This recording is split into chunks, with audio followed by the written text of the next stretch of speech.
Please. Yes Gopalakrishna గారు conclude చేయండి please. ఇద్దరు రెడ్డి గారు, విజయశేఖర్ రెడ్డి గారు కావచ్చు, మధుసూదన్ రెడ్డి గారు కావచ్చు, కాపుల మీద విపరీతమైన ప్రేమ చూపిస్తున్నారు, ఏమంటారు? నాగ్ గారు చెప్పండి. మీకు ముఖ్యంగా నేను చాలా థ్యాంక్స్ చెప్పాలి. చెప్పండి. ఈ రోజు చాలా ఆరోగ్యకరమైన హెల్తీ ఎన్విరాన్మెంట్ లో డిస్కషన్ జరిగింది. అవును సార్. మధుసూదన్ రెడ్డి గారు, మన శేఖర్ రెడ్డి గారు, మిగతా మేడం గారు చక్కని లాంగ్వేజ్ తో, ఓపికతో, సహనంతో ఈ విధంగా డిబేట్ చేయడం చాలా సంతోషకరం. Thank you sir. రెండవది మీకు చాలా థ్యాంక్స్. రెండవది ఏంటంటే అమ్మటి రాంబాబుకి, బొత్స సత్యనారాయణకి, పేర్ని నానికి కాపు పేర్లు చెప్పుకొని వాళ్ళు ఇలాంటి డ్రామాలు చేయాల్సిన అవసరం లేదు.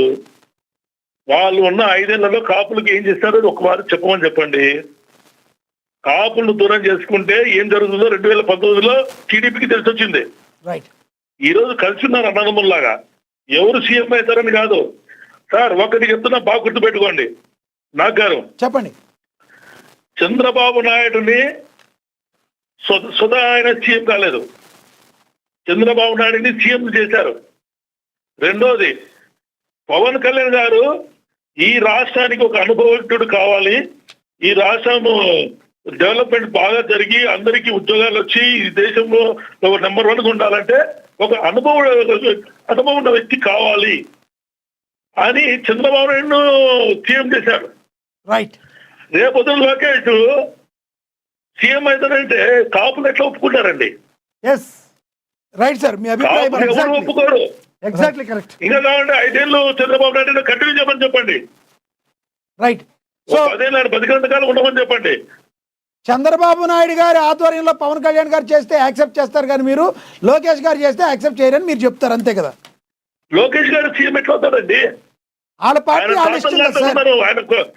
ఆయన కన్నా 50 ఏళ్ళు ఎక్కువ వయసున్న పెద్దవాళ్ళు ఉన్నారు టీడీపీలో. రాజకీయంగా ఎన్నో తెలుగుదేశం పార్టీ పుట్టినప్పటి ఉన్నారు.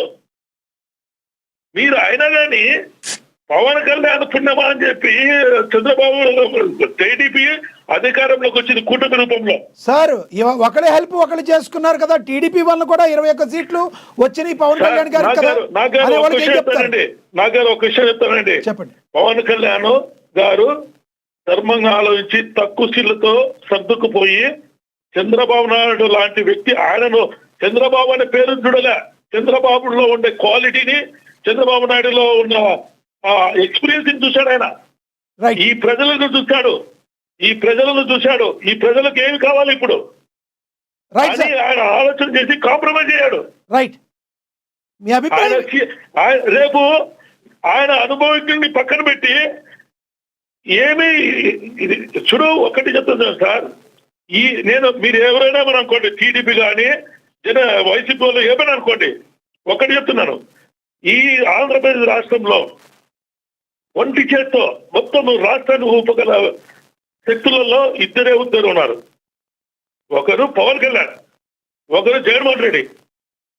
ఆ స్థాయికి ఎదగాలంటే లోకేష్ చాలా కష్టపడాలా. మీ అభిప్రాయం అర్థమైంది సార్. గోపాలకృష్ణ గారు, మీ అభిప్రాయం అర్థమైంది. కృష్ణవేణి గారు ఏదో చెప్తున్నారు.